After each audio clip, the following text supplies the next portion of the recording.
할렐루야. 한 분 너무너무 귀한 분들이 오늘도 오신 것 같습니다. 주님 이름으로 환영하고 축복합니다. 아마 이 부당거래라고 하는 영화를 아마 보신 분이 계실 것입니다. 좀 나온 좀 된 영화 같은데요. 보면 거기에 이제 한 그 아주 장인의 뼈이 든든한 한 검사와 또 그 검사의 스폰서 역할을 하는 기업의 회장, 그리고 경찰대 출신이 아니라는 이유로 실력이 있는 형사임에도 불구하고 승진을 못하고 있는 형사, 또 이제 그 주변에 있는 이제 조폭, 이런 사람들 사이에서 얽히고 설킨 그런 그 부당거래 관계를 이제 줄거리로 하고 있는 영화입니다. 어느 날 그 실력도 있고 정직하게 살아온 이 형사, 그런데 다른 사람들이 성진을 하고 이 사람은 성진을 못하는 그런 상황에 있을 때 마침 큰 연쇄 살인 사건이 터집니다. 범인을 계속 못 잡고 있는 상황에서 이제 대통령이 경찰 간부에게 이제 특별 지시를 내립니다. 빨리 잡아라. 국민이 불안해하니까. 그때 이 경찰 고위 간부가 이 성진을 못하고 있지만 상당히 실력이 탁월한 이 형사를 불러서 이야기를 하죠. 너 이번 사건을 처리하면 내가 너 승진시켜주겠다. 범인을 못 잡으면 범인을 만들어서라도 붙잡아와라 라고 이야기를 합니다. 먹어서는 안 되는 선악과였지만 이 형사는 여러 가지 자기 상황 속에서 이 선악과를 먹게 되죠. 그리고 정말 범인이 아닌 한 사람을 범인으로 만들어서 잡아옵니다.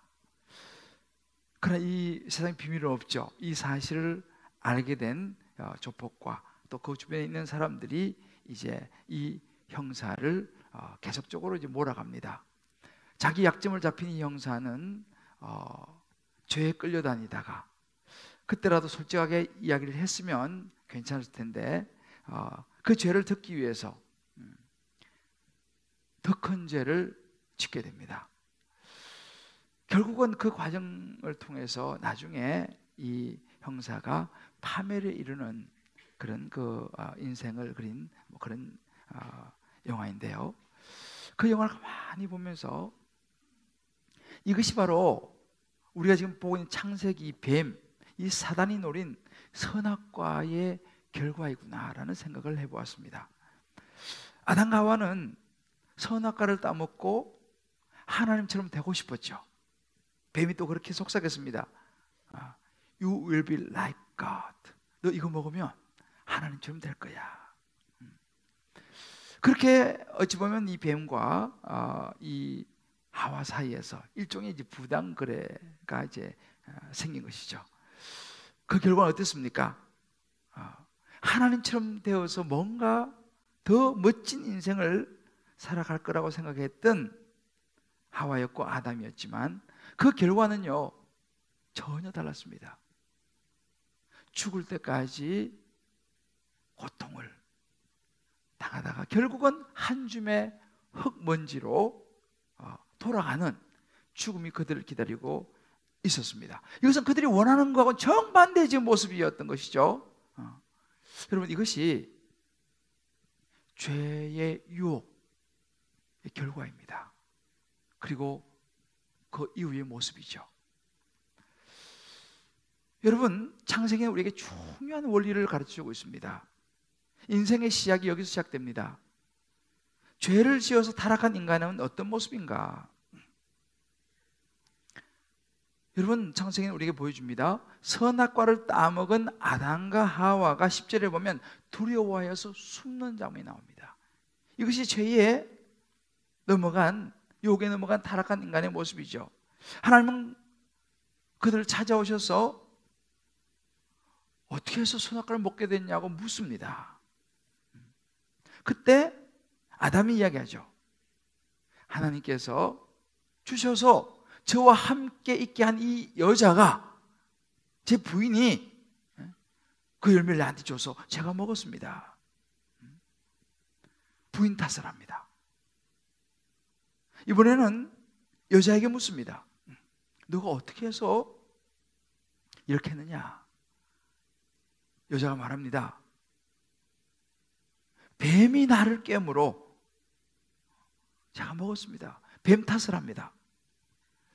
여러분 가만히 보세요. 이것이 인간의 모습입니다. 죄를 짓게 되면요, 하나님을 두려워하게 되고 부끄러워서 사람들에게 보이지 않는 죄책감으로 부끄러워 숨죠. 그리고 남 탓을 하는 변명을 늘어놓습니다. 그리고 자기 합리화를 하면서 책임을 전가하는 모습. 여러분, 이것이 우리 인생의 시작이었습니다. 아담과 하와로부터 시작된 모든, 지금 저와 여러분의 일까지 또 앞으로 우리 자손에게까지 흘러갈 우리 인생의 출발이 그랬습니다. 가만히 보십시오. 유혹은 얼마나 달콤합니까? 그런데 그 이유를 우리는 꼭 기억해야 합니다.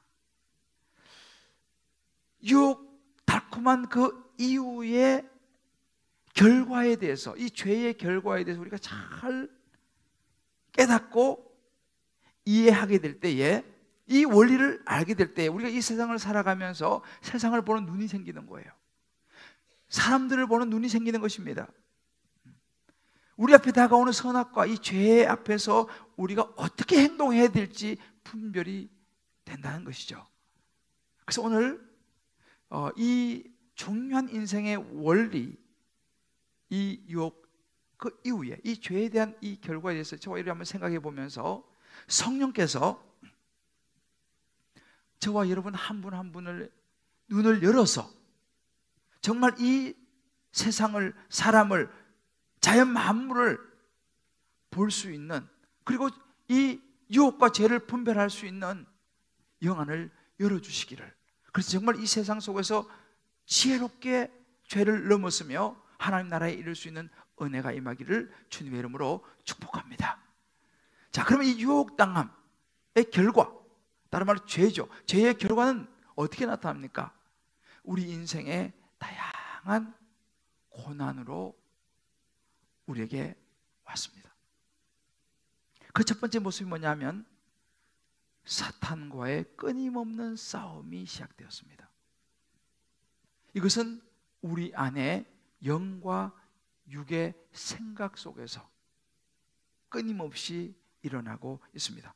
오늘 15절 말씀, 여러분 들어보셨던 말씀, 중요한 말씀인데요, 하나님께서 말씀하시죠. 내가 너를 여자와 원수가 되게 하고 내 후손도 여자의 후손과 원수가 되게 하리니 여자의 후손은 내 머리를 상하게 될 것이요, 뱀에게 얘기합니다. 너는 그의 발꿈치를 상하게 할 것이다. 원래요, 뱀하고 여자는요 죽이 잘 맞았습니다. 그죠? 서로 그냥 모여가지고 하나님에 대해서 막 이야기하면 자기들끼리 그렇게 얘기했죠. 그러다가 이 선악과를 먹는 사건으로 인해서 이 사단이 하나님의 저주를 받게 됩니다. 여자의 후손도, 이 여자도 하나님으로부터 이제 죄의 형벌을 받게 되죠. 그러면서 이 두 사람의 사이는 급격히 나빠졌죠. 이제 원수가 됐습니다. 서로 저주를 받게 됐으니까요. 그때부터 이 사단은 자기가 이렇게 저주를 받았기 때문에 이 여자의 후손도 저주를 받게 만드는 것이 사탄의 목표가 되었습니다. 그래서 이 아담과 하와를 속인 이 사단이, 이 교활함이요, 두 사람에게 끝나지 않습니다. 그 두 사람을 통해서 태어난 자손들, 인류, 모든 사람들, 오늘날 저와 여러분에 이르기까지, 우리 자손에 이르기까지 사단은요 어떻게 해서라도 저주의 길을 가도록 우리를 계속적으로 유혹해서 선악과를 따먹도록, 그래서 우리가 영원한 저주와 형벌로 지옥으로 떨어지도록 하는 것이 사단의 목표가 되었습니다. 어떻게 해요? 사단은요 아담과 하와를 속였던 것과 별다를 바 없이 우리를 그렇게 속이고 있습니다. 어떻게 속였습니까? 먹음직스럽고 보암직스럽고 지혜롭게 할 것 같은 탐스러움으로 사람들에게 다가옵니다. 아담과 하와에게 다가갔듯이 오늘날 세상 속에 다가와서 이 선악과를 노출시킴으로 인해서 세상의 많은 사람들의 가치관이 이 선악과를 보면 먹음직, 보암직, 탐스럽게 할 것 같다라고 하는 느낌을 받게 만들었습니다. 그래서 이런 것이 세상의 가치관이 되었습니다. 선악과를 먹는 사람들의 가치관이 되었죠. 그리고 오감을 만족시키는 즐거움입니다. 그래서 이 세상은요, 즐거움이 우선시대입니다. 요즘 여러분 보고 계십니다만 유명 연예인의 성적인 일탈 행동들, 재벌 2세, 3세의 마약과 관련된 여러 가지 일탈 모습들, 또 우리 사회의 상류층들, 지식층들에서 일어나고 있는 이런저런 종류의 일탈의 모습들. 여러분, 이 핵심에 가만히 보면요, 결국은 사단이가 그들을 자극하죠. 우리를 자극하죠. 무엇입니까?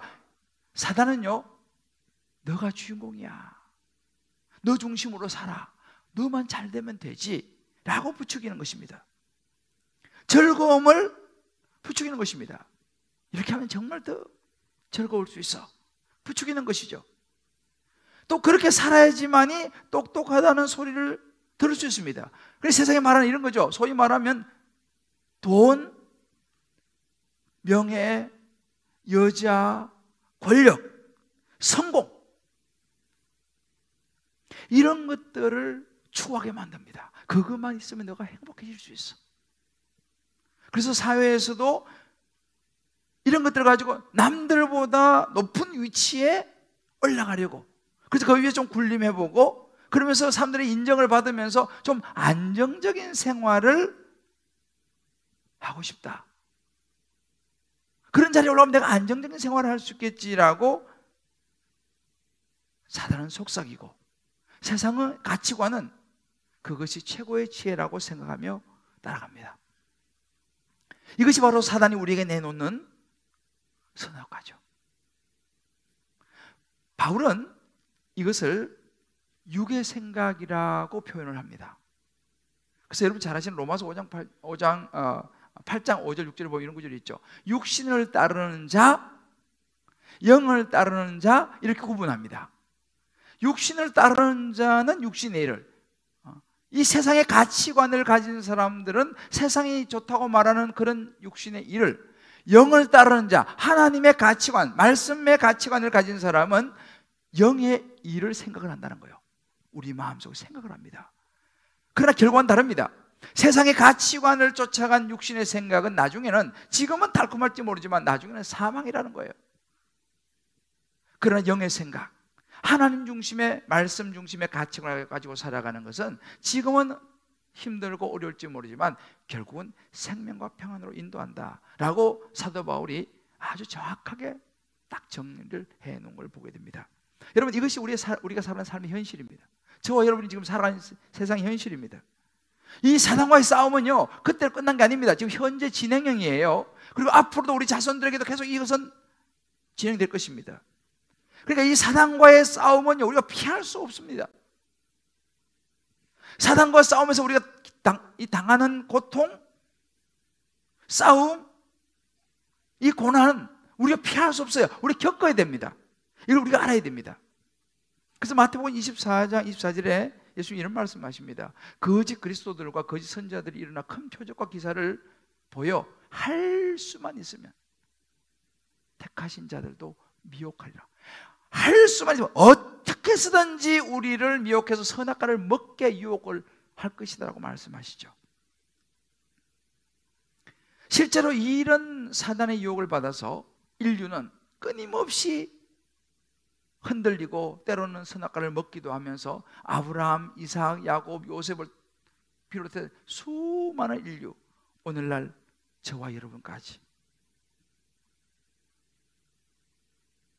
바울이 그렇게 이야기합니다. 누가복음 24장 26절을 보면 그리스도가 이런 고난을 받고 자기 영광에 들어가야 할 것이 아니냐. 여러분, 예수님도 이 유혹을 받으셨습니다. 예수님 하나님의 아들이잖아요. 예수님도 이 사단의 유혹을 받았습니다.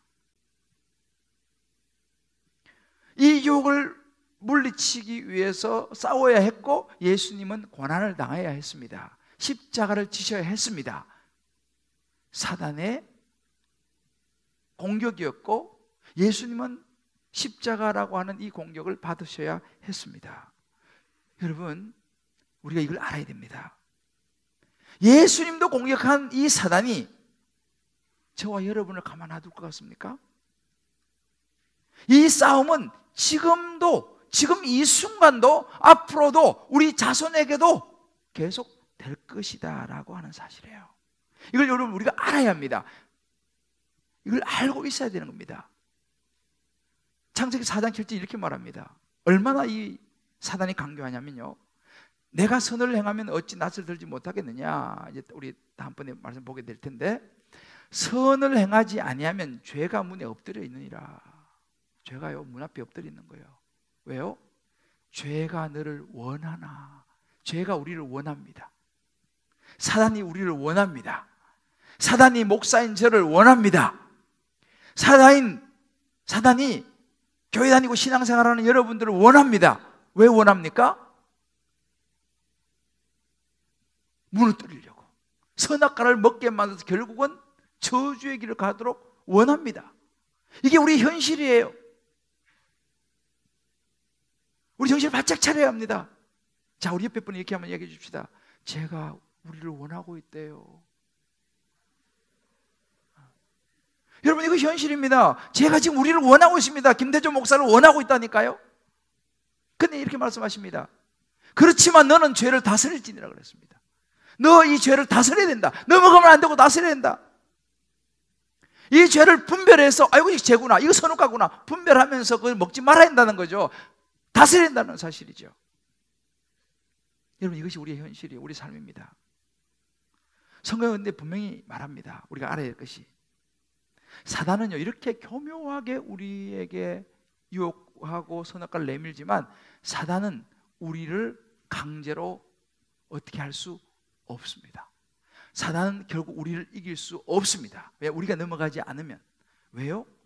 예수님께서 십자가에서 우리의 모든 죄를 다 짊어지시고 십자가의 죽으심으로 저와 여러분을 사망의 죄에서, 사단의 싸움에서 승리하게 만드신 줄 믿으시기 바랍니다. 할렐루야. 그럼 우리 이제 그리스도 예수 안에 있는 자는 결코 정죄함이 없나니, 이는 그리스도 예수 안에 있는 생명의 성령의 법이 죄와 사망의 법에서 너를 해방하였습니다. 할렐루야. 사단은 이미 우리에게 패배했습니다. 근데 사단은 속이죠. 우리를 속입니다. 예수님의 십자가는 이 사단을 물리친 영광입니다. 그래서 우리는 이미 승리했다는 것을 알아야 돼요. 그러나 속아서는 안 됩니다.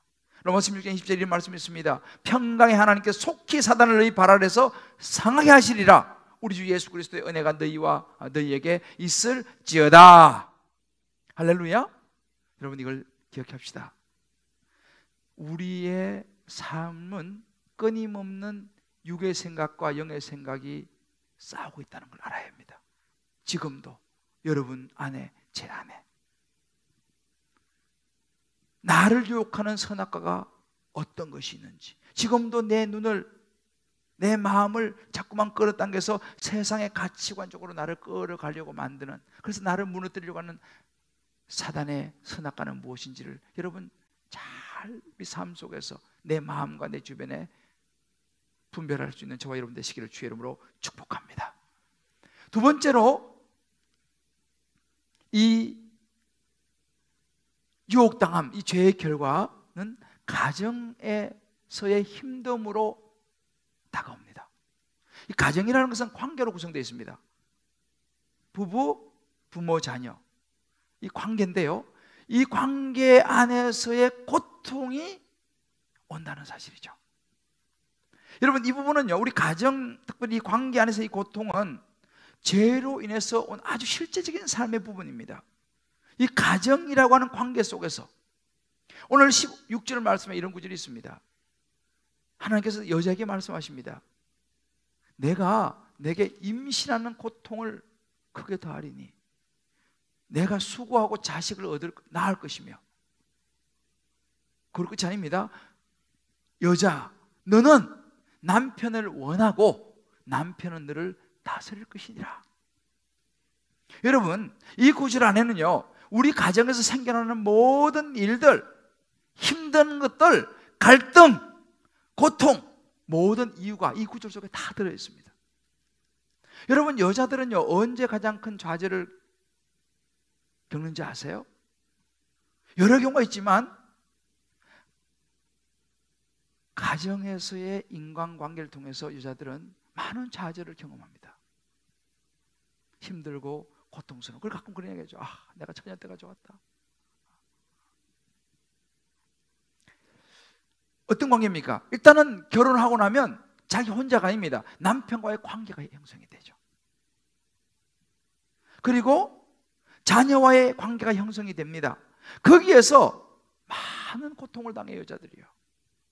많은 힘든 어려운 고충을 겪게 됩니다. 여자들 그렇지 않아요? 애써 표정을. 이게 시작되는 것입니다. 관계 속에서. 근데 오늘 성경에는 임신하는 고통 이렇게 이야기합니다. 그죠? 내가 내게 임신하는 고통을 더할 것이다. 여기서 임신하는 고통이라는 말이 조금 애매한데 정확하게 말하면 우리 보통 해산의 고통 이렇게 말하잖아요. 근데 좀 더 정확한 의미는요, 애를 낳는 해산의 고통만 이야기하는 건 아니에요. 아기를 딱 갖는 순간부터 시작됩니다. 임신하는 고통이라는 의미가 아기를 갖는 순간부터 아기를 낳는 해산의 수고까지를 다 포함하는 거예요. 그리고 그 이후에 엄마로서 또 걸어가야 될 고통들이 있습니다. 보세요. 여자분들, 저는 여자가 아니어서 잘 모르지만 아이를 딱 가지면 어떤 현상이 벌어집니까?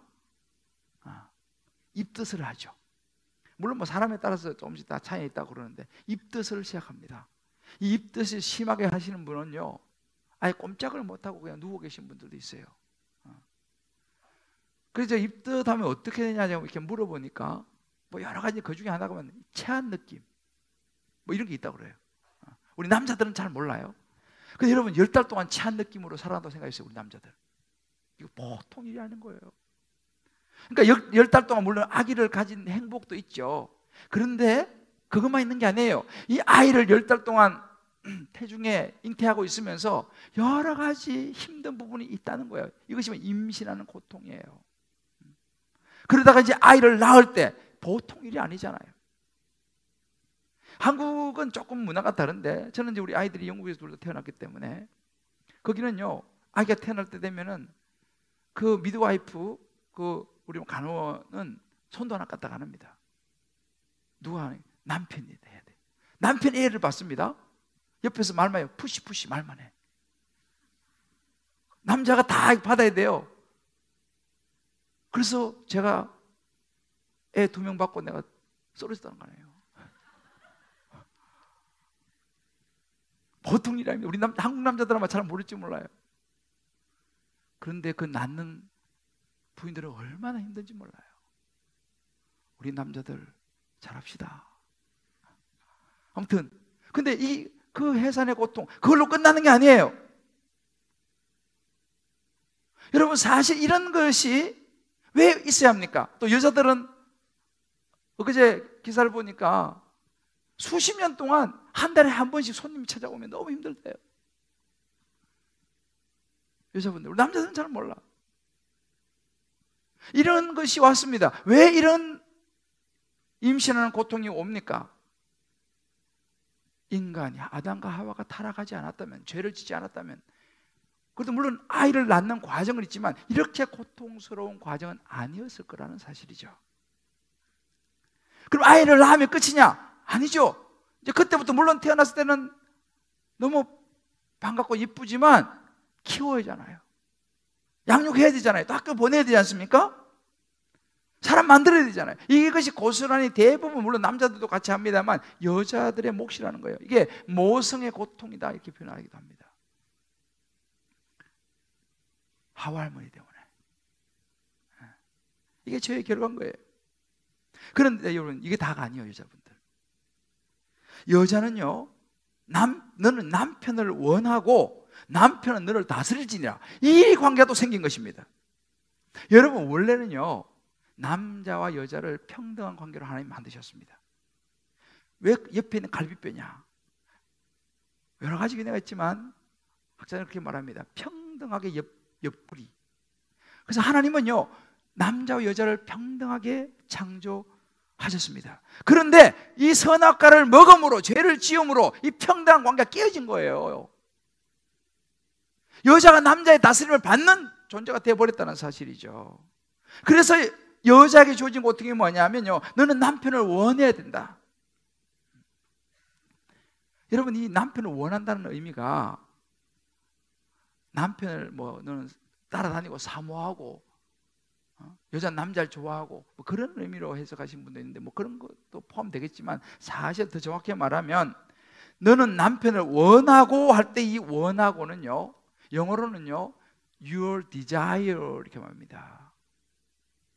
이걸 원래 히브리어는 테스콰라고 하는 단어를 쓰는데, 이 테스콰라는 단어는요, 나쁜 소원, 잘못된 동기, 잘못된 것을 원하는 것이라는 의미가 있어요. 이 테스과, 여자는 남편을 원한다라고 하는 말 속에는요, 그 남편에게 좋은 걸 원하는 게 아니에요. 잘못된 동기, 자기 욕심에 따라서 남편을 이렇게 저렇게 조종하고 싶은 원하는 것을 부인은 요구하게 된다, 이런 말입니다. 이 테스코라는 단어가요, 아까 우리 읽었죠, 창세기 4장 7절에 보면 죄가 너를 원하나 라고 하는 구절이 있어요. 이 죄가 너를 원하나, 요 원하나도 테스코와 똑같은 단어예요. 죄가 우리를 원할 때는요, 좋은 거 아니에요. 좋지 않은 걸 원하는 것입니다. 그러니까 말하자면 여자들이 남자들한테 뭔가 좋지 않은 것을 원하는 거예요. 그러니까 자기들이 원하는 거, 내가 갖고 싶은 거, 내 마음에 내가 마음대로 원하는 대로 당신이 좀 살아줬으면 좋겠다라고 남편을 조종하고 싶은 마음, 이게 여자가 남편에게 요구하는 거예요. 자, 그러면 남편이 가만히 있습니까? 남편이 뭐예요? 남편은 너를 다스릴지니라 그랬습니다. 남편은 부인을 어떻게 해요? 다스리려고 그래요. 그래서 남자들은요, 여자를 막 자꾸 통제하려고 그래요. 부인들을요, 막 강요해요. 자기 생각을 무조건 따라오라고 자꾸 강요합니다. 여러분, 이건 성경적이 아니에요. 일방적인 다스림을 이야기하는 게 아닙니다. 하나님은 원래 그렇게 만들지 않았습니다. 근데 죄의 결과로 남자들은 막 자꾸 여자들을 다스리려고 그러고 막 강요하고 통제하려고 그러고 자꾸 막 어디 갔다 왔냐 막 물어보고 자꾸 이렇게 하려고 그러고, 여자들은 반대로 자기가 원하는 대로 자꾸만 남자를 조종하려고 그러고, 이렇게 하면서 이 부부가 갈등이 생기는 것입니다. 서로가 주도권을 잡으려고 그러는 거죠. 사랑과 배려보다는 하여튼 어떻게라도 주도권을 잡고, 그러니까 결혼하자마자 제일 많이 싸우잖아요. 왜요? 주도권 싸움 아니겠습니까? 그 여자는 여자대로 자기 원하는 대로, 남자는 남자대로 자기 원하는 대로, 그러니까 부부 사이의 갈등이 그렇게 생겨나는 거예요. 그래서 우리가 보통 보면요, 결혼 생활을 갈등 충만이라고 그래요. 근데 여러분, 이것이 성경에서 이야기하고 있습니다. 그게 죄의 결과로 그렇게 된 거예요. 처음부터 부부가 그랬던 게 아닙니다. 왜요? 자기 영역을 넓히려고 하는 거죠. 여러분, 결혼 생활이 힘들지 않아요? 다들 무평은 제가 그래서 처음에 막 결혼하고 연애할 때는요, 내 뼈 중에 뼈, 살 중에 살이다 막 그냥 고백하고 하는데, 좀 살다 보면은 어휴, 저 왼수 되고, 당신은 내 인생의 걸림돌이야 이런 말도 하고, 서로를 원망하고, 이런 모습이 왜 생깁니까? 서로 상대방 탓을 하고 책임을 전가하고, 이것이 죄로 인해서 시작됐다는 걸 우리가 알아야 됩니다. 이 관계 안에서의 고통이 그렇게 시작됐다는 거예요. 여러분 한번 오늘 다락방 가서 또 이제 밖에 나가면 다락방 거기 있으니까 다락방 안 다니시는 분들은 그거 하나씩 가져가셔서 읽어보시고 성경 구절 다 나와 있어요. 한번 혼자서 한번 거기다 생각해 보시면 좋아요. 그리고 다 여러분 지금 다락방 오픈돼 하거든요. 다 다락방 다 좀 들어가시길 원해요. 왜요? 가가지고 이 부분에 대해서 솔직하게 한번 서로 대화를 해보세요. 내가 지금 남편으로서 아내에게 요구하는 게 뭐냐? 아내로서 남편이 지금 내가 요구하는 게 뭐냐? 내가 지금 요구하는 것이 이것이 성경적이냐? 한번 서로가 혼자서 하면요, 우리는 주관적이기 때문에 이게 답이 안 나와. 다락방 가셔가지고 하나님 말씀 앞에 솔직하게 한번 여러분 나눠보세요. 이것이 죄로부터 왔다는 사실이에요. 마지막 세 번째로 이제 남자들에게 주어진 것입니다. 이것은 일로 인한 수고예요. 먹고 사는 고통이에요. 여러분 먹고 살기 얼마나 힘듭니까? 다 먹고 살자고 하는 건데 먹고 살기 힘들잖아요. 하나님께서 이번에 아담에게 말씀하시죠. 17절에 보면 아담이 계시 내가 내 아내의 말을 듣고 내가 먹지 말라고 한 나무의 열매를 먹었잖냐. 지금 아담은요, 부인 말보다도 하나님 말씀을 먼저 들어야 되는 거예요. 그런데 하나님 말씀 안 듣고 부인 말 듣고 먹은 거 아니겠습니까? 이게 남자의 잘못이라는 거예요. 그래서 너가 하나님 말씀을, 내 말을 안 듣고 부인 말 들어서 그걸 먹었으니 이제 네가 감당해야 될 몫이 있다 이 말이에요. 그게 뭐예요? 땅이 너로 말미암아 저주를 받게 되고 너는 그 평생의 수고해진 소산을 먹을 것이다 라고 이제 남자들이 감당해야 될 부분을 이야기하고 있습니다. 아까 제가 말씀드렸죠. 아내들이 여자로서 임신하고 어머니로서 감당해야 될 많은 고통이 있듯이 남편들은요, 뭐가 고통스럽냐면 자기 뜻대로 따라주지 않는, 다스려야 되는데 부인들이 다스림을 안 봐달라 그래. 그러니까 자기 뜻대로 따라주지 않는 부인 때문에 고통을 받고, 또 땅이 말을 안 들어요. 땅이 고분고분하게, 우리가 일하는 거에 대해서 고분고분하게 따라주지 않습니다. 오히려 땅이 우리를 삼키려고 그래요. 그러니까 고통을 당한다는 거죠. 오늘 이 말씀에 나오죠. 17절에 보면 땅은 너로 말미암아 저주를 받고 너는 내 평생의 수고의 소산을 먹을 것이다. 18절에 보면요, 땅이 내게 가시덤불과 은근키를 낼 것이다 그랬습니다. 왜? 땅도 열받았어 지금. 땅이 저주를 받았잖아요. 누구 때문에요? 아담과 하와 때문에. 그래서 땅이 열받아가지고, 쉽게 말하면 이게 그런 표현을 쓸 수 있어요. 땅이 열받아가지고요, 가시덤불을 막 내고 은근키를 막 내는 거예요. 왜요? 남자 고생시키려고.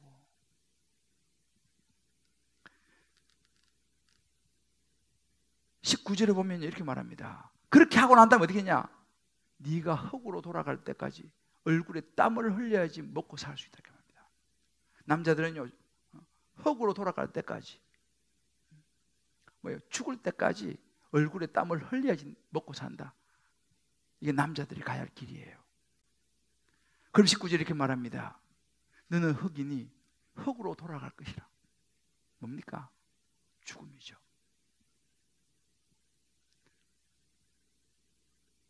아담과 하와가 죄를 짓기 전에, 타락하기 전에, 유혹에 넘어가기 전에는 죽음이 없었습니다.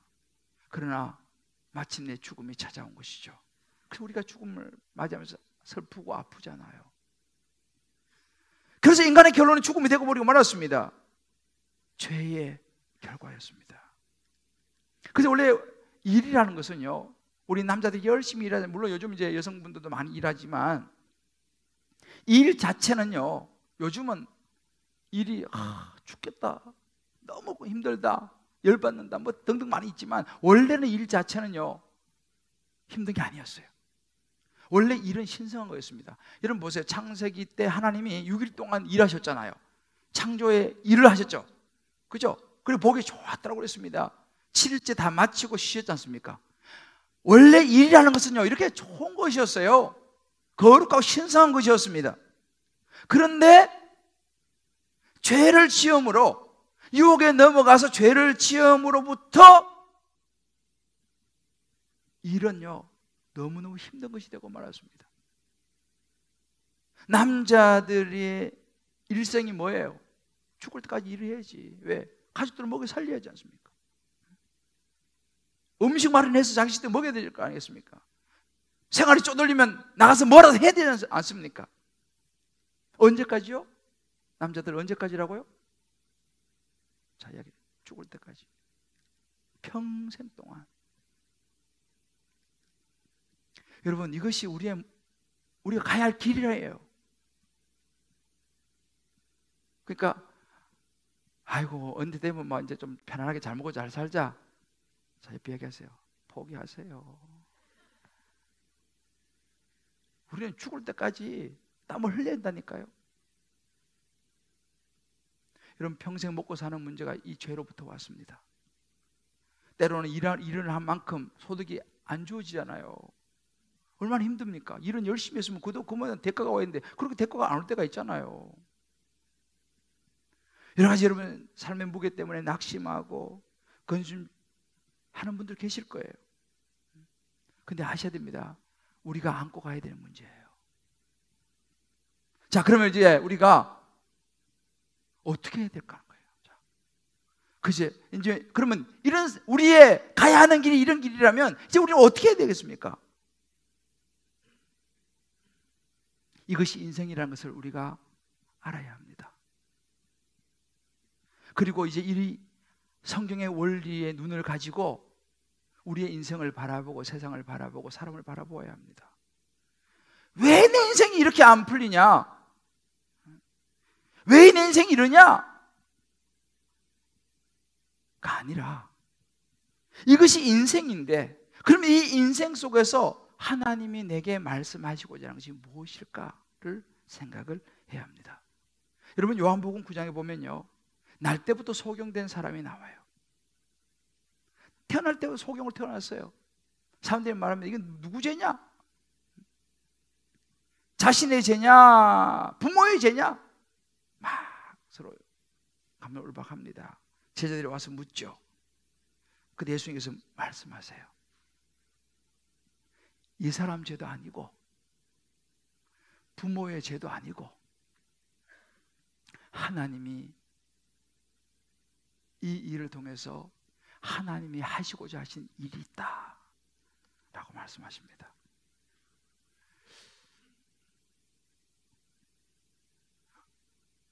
우리의 인생이 죄로 말미암은 결과라는 사실을 우리는 받아들여야 된다는 사실이에요.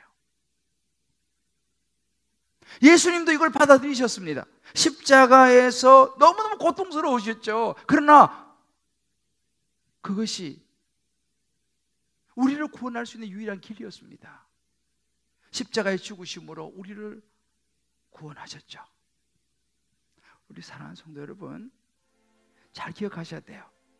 우리가 지금 살아가는 삶이 막 계속적으로 막 갈등이 많고 내 마음속에 막 여러 힘든 것들이 많이 있지 않습니까? 여러분, 이거 이상하게 생각해서 안 됩니다. 이게 우리 인생이에요. 앞으로도 계속 될 겁니다. 죄가 우리를 원하기 때문에 어떻게 됩니까? 여러분, 부부 사이에 이런저런 갈등이 있으시죠? 부모 자녀 사이에 이런저런 갈등이 있으시고 힘든 일이 많이 있으시죠? 어떻게 해야 합니까? 여러분, 직장 생활 속에서 이런저런 문제가 많이 발생하시죠? 명태가 눈앞에 보이고 아니면 실직을 하기도 하고 직장에서 여러 관계 때문에 힘들고 고달프고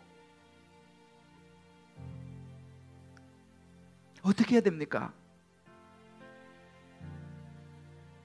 기억하십시오. 누구의 잘못도 있지만 이것이 인생이라는 거. 그러나 하나님은 그 고통과 고난을 통해서 우리를 부르십니다. 그래서 너는 구원이 필요한 거야. 그래서 너가 예수 그리스도의 십자가가 필요한 거야. 내게로 돌아와라 라고 말씀하십니다. 여러분, 삶에 이런저런 갈등이 계속 있으세요? 하나님께 돌아오십시오. 그냥 교회에 나오는 것도 좋지만 하나님을 찾아야 합니다. 예수 그리스도의 십자가 앞에 나오십시오. 주님께 도와달라고 나오셔야 합니다. 주님이 그거를 기다리고 있어요. 그래야지 우리가 구원을 받을 수가 있으니까. 하나님은 우리를 힘들게 하는 것이 목적이 아닙니다. 그렇게 하지 않으면 우리 인간이 계속 죄를 짓고 영원한 멸망 지옥으로 가기 때문에 고난과 고통 속에서 너가 나를 찾아와야 한다. 그리고 내가 예수를 믿고 구원받아야 한다. 하나님의 구원 계획 속에 저와 여러분이 있다는 사실을 꼭 기억하시기를 주의 이름으로 축복합니다. 그리고 우리의 죄를 인정해야 합니다.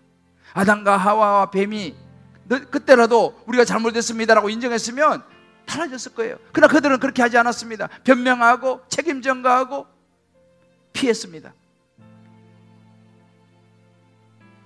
우리는 그래서는 안 됩니다. Where are you?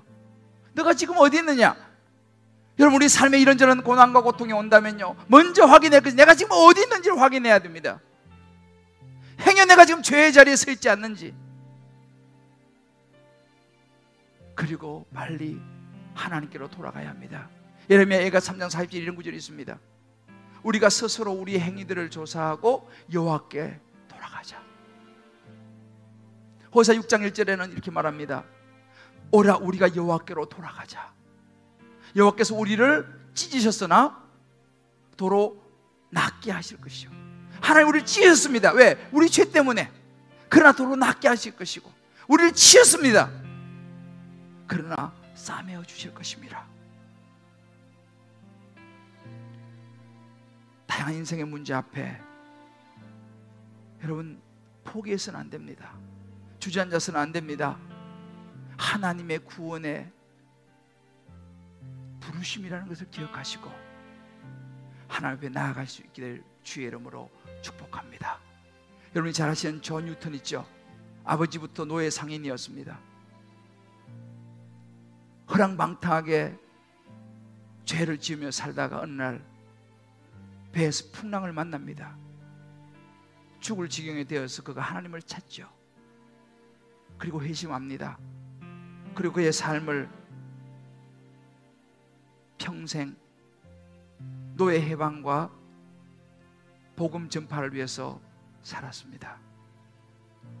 과거에 자신의 부끄러운 시간들을 돌아보면서 그가 지은 찬송이 Amazing Grace, 우리말로 나 같은 죄인 살리시. 오늘 저는 이 찬양을 같이 한번 불러보기 원합니다. 같이 부르면서 우리도 하나님께로 돌아갑시다. 우리 고난을 원망이 아니라 하나님, 이 고난을 통해서, 이 고통을 통해서, 이 가정 안에서의 고통을 통해서, 직장 일을 통한 고통을 통해서, 내 개인의 어떤 아픔을 통해서 주여 내가 하나님께로 돌아가게 하셔서 감사합니다. 우리 그 고백과 함께 찬양 부르고 같이 한번 기도하겠습니다. 같은 죄인 살리신 주는 해놀라와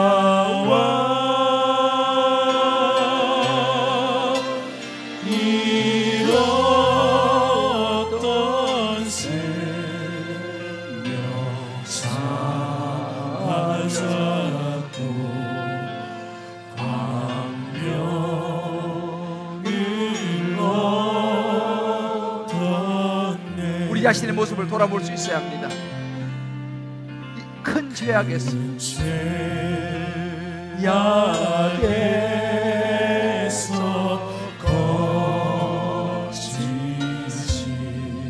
하나님의 은혜가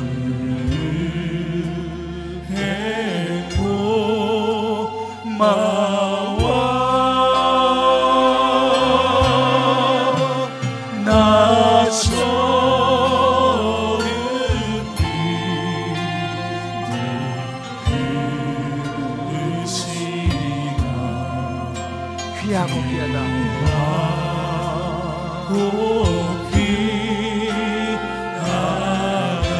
때로 힘들고 고통 가운데 있지만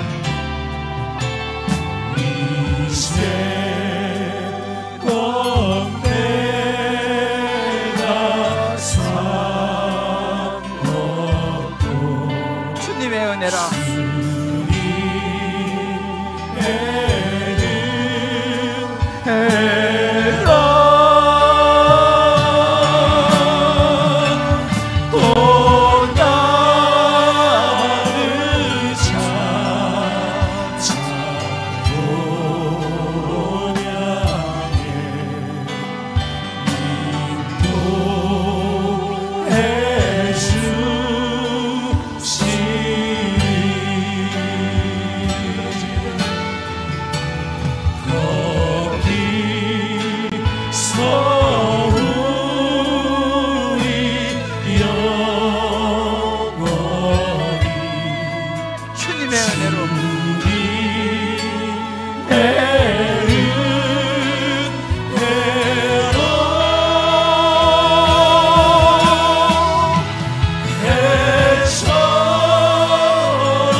잠깐 눈을 감고 기도하겠는데요. 오늘 우리 주기쁨 찬양대도 조금 있다가 제가 올라오시고요. 같이 앉아서 좀 기도하겠습니다. 여러분, 이 시간 정말 하나님 앞에 돌아가는 시간을 가졌으면 좋겠어요. 여러분 가족 안에서 여러분 너무 힘들게 하는 자녀가 있을지 모르겠어요.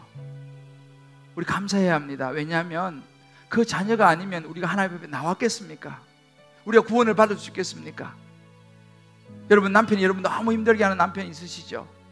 감사해야 합니다. 왜요? 그런 남편이 없으면 여러분들 여기 나와서 예수 믿겠습니까? 그런 아내가 없으면 여러분 나와서 예수 믿으시겠어요? 직장에 너무 힘든 일 없으면 여러분들 하나님 찾겠습니까? 우리 인생의 아픔이 죄의 결과로 온 것이긴 하지만 하나님은 그것이 저주가 아니라 우리를 구원하시는 축복의 통로로 사용하신다는 사실을 믿으시기 바랍니다. 아멘. 그리고 우리 감사하면서 돌아갔으면 좋겠어요. 주님께로. 오늘 이 시간 기도하면서 하나님, 내 탓입니다.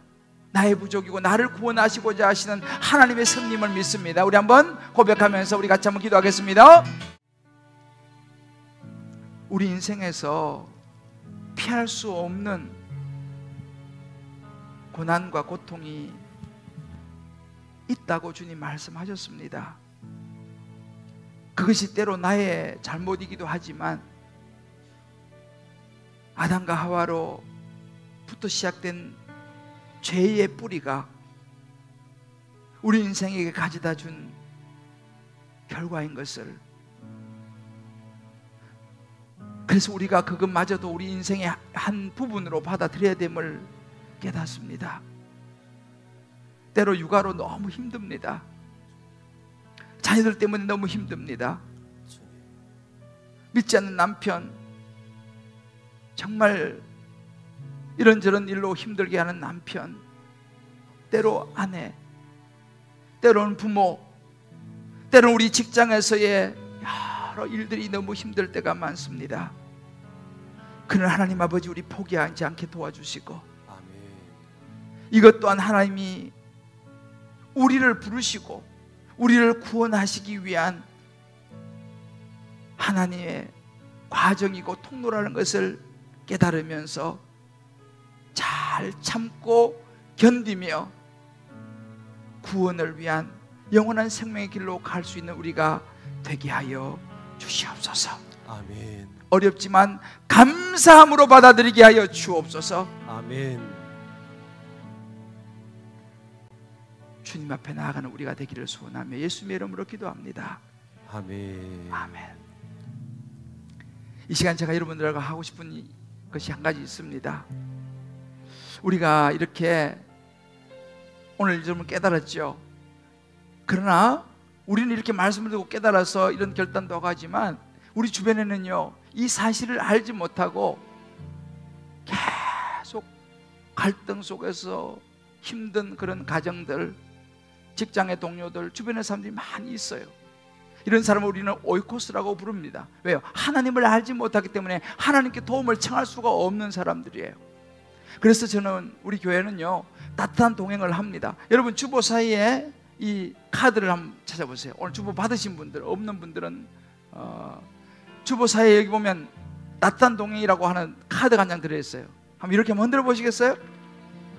네, 좋습니다. 주보가 없는 분들은 좀 주보를 좀 주시면 좋겠어요. 여러분, 여기에다가 뭐 자기 이름은 안 적어도 좋습니다. 그럼 뭐 자세히 쓸 건 없어요. 이 시간 생각나시는 주변에 믿지 않는 분들 이름을 한번 적어보는 거예요. 한 사람에도 좋습니다. 그리고 예전에 적었는데 아직도 교회 안 나오고 있는 사람 다시 적어도 좋습니다. 왜요? 이분들도 예수 믿고 생명 얻어야 되지 않습니까? 그래서 우리가 따뜻한 동행 이제 4월 마지막 주, 5월 첫째 주 2주 하는데 오늘 이 시간에는 한번 조용히 기도하시면서 찬양 들으시면서 한 사람이 한번 적어봅시다. 그리고 이제 같이 기도할 텐데 부담은 전혀 갖지 마세요. 왜냐하면 뭐 우리가 그분들 연락할 것도 아니고 기도만 할 거니까. 그렇지만 이 사실을 그들에게도 알려줘야 되지 않겠습니까? 볼펜 아마 없을 텐데 볼펜을 손 드신 볼펜 드릴 겁니다. 우리 조용히 기도하면서 우리 한번 이름을 한번 한 1, 2분 정도 적어봅시다. 하나님 아버지, 오늘 이렇게 이름을 적었습니다. 올지는 모르겠습니다만 그래도 우리 기도합니다. 이번 따뜻한 동행에 한 번이라도 와서 복음을 듣고 예수님을 마음에 영접하고 이 세상에서 사단의 선악과를 먹고 힘겹게 살아가는 것이 아니라 예수 믿고 참된 삶의 평안을 누리고 영원한 생명을 얻는 우리의 따뜻한 동행 오이코스가 되게 하여 주옵소서. 예수님의 이름으로 기도합니다. 아멘. 여러분, 이것을 이제 나가시다가 이렇게 그 함에다 넣어주시면요, 누군지는 우리 뭐 다 뭐 이름밖에 모르니까, 그러나 교회에서 다 같이 기도하겠습니다. 그래서 옆에 분들 좀 전해주실 분 전해주시고 내주시면 감사하고, 여러분들도 이분들 위해서 꼭 기도해 주시고 전화라도 한번 하시고, 오늘 또 나가면서 카드 하나 줄 거예요. 이번 주에 이분들에게 어떻게 접촉하는가 그 이렇게 여기 안내가 나와 있거든요. 요거 하나씩 받아서 보시고 여러분 이름 적은 분들에게 꼭 이렇게 한번 해보시기 바랍니다. 할렐루야. 우리 다 자리에 일어납시다. 네, 이거는 그냥 가져가지 마시고 꼭 제출해 주시면 우리가 같이 기도하도록 하겠습니다. 한없는 주님의 은혜, 우리 한번 찬양하고 축도하겠습니다.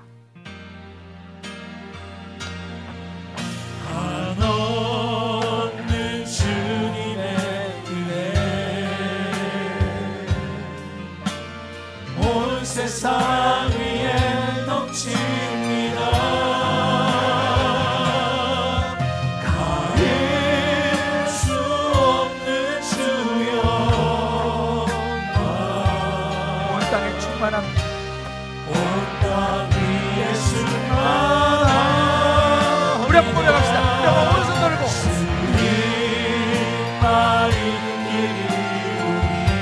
하나님만이 길입니다. 우리 그를 따라갑니다. 그날에 우리를 이루시 주를 완전합니다. 주를 완전합니다. 우리 마음을 주님만이 길입니다. 주님만이 길이오니 주여 그렇습니다. 우리 그를 따라갑니다. 그날에 우리를 이루시 주님만이 주는 완전합니다. 이제는 우리 주 예수 그리스도의 크신 은혜와 하나님의 사랑과 성령의 인도하심이 죄의 결과로 말미암아 우리에게 주어진 인생의 여러 고난과 고통, 이제 우리가 마음으로 말씀을 통하여 깨닫고 피할 것이 아니라 받아들이며 저주가 아니라 영원한 구원으로 우리를 인도하시고자 하시는 하나님의 축복의 통로임을 생각하며 감사로 받아들이고 이제 내가 살아가리라 결단하는 사랑하는 성도님들 한 분 한 분 머리 위에, 사랑하는 자녀들, 사랑하는 아내, 남편, 부모, 모든 삶의 여정, 기도 제목 위에, 군문에 가 있는 자녀들, 원근각지가 흩어진 우리 식구들, 병상에서 회복을 기다리는 우리 환우들 머리 위에 이 소망을 가지고 이 영혼 구원을 위하여 하나님 앞에 어려운 중에도 기꺼이 올려드리는 11조의 예물과 감사, 선교, 구제, 소원, 이 모조모의 특별한 예물과 오병이어 건축 예물, 그 축복된 손길 위에 이제부터 영원토록 함께 하시길 간절히 축원하옵나이다. 아멘.